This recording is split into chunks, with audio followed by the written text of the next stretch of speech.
మాదాపూర్ అంజయ్యనగర్లో 7 అంతస్తుల భవనం ఒక్కసారిగా కుప్పకూలిన ఘటన తీవ్ర కలకలం రేపింది. ఈ ఘటనకు సంబంధించిన సీసీటీవీ దృశ్యాలు తాజాగా వెలుగులోకి వచ్చాయి. ఎన్డీఆర్ఎఫ్ బృందాలు శిథిలాల నుంచి ఇప్పటివరకు 2 మృతదేహాలను వెలికితీశాయి. మరికొందరు శిథిలాల కింద చిక్కుకుని ఉండే అవకాశం ఉందని భావిస్తూ సహాయక చర్యలు కొనసాగుతున్నాయి. భవనం కూలడంతో సమీపంలోని జయదర్శిని అపార్ట్మెంట్ కు కూడా తీవ్ర నష్టం వాటిల్లింది. 5 ఫ్లాట్లు దెబ్బతినడంతో అధికారులు వాటిని ఖాళీ చేయించారు.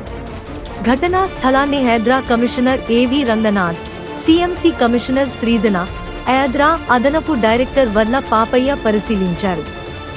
అనుమతులు లేకుండా నాలా సమీపంలో 50 గజాల స్థలాల్లో బహుళ అంతస్తుల భవనాలు నిర్మించినట్లు ప్రాథమికంగా గుర్తించినట్లు అధికారులు తెలిపారు. అంజయ్యనగర్లో నిబంధనలకు విరుద్ధంగా నిర్మించిన భవనాలపై ప్రత్యేక డ్రైవ్ చేపట్టి చర్యలు తీసుకుంటామని హైడ్రా కమిషనర్ తెలిపారు. దెబ్బతిన్న జయదర్శిని అపార్ట్మెంట్ను శిథిలాలు తొలగించిన అనంతరం నిర్మాణ బలాన్ని పరిశీలించి తదుపరి నిర్ణయం తీసుకోనున్నట్లు అధికారులు వెల్లడించారు.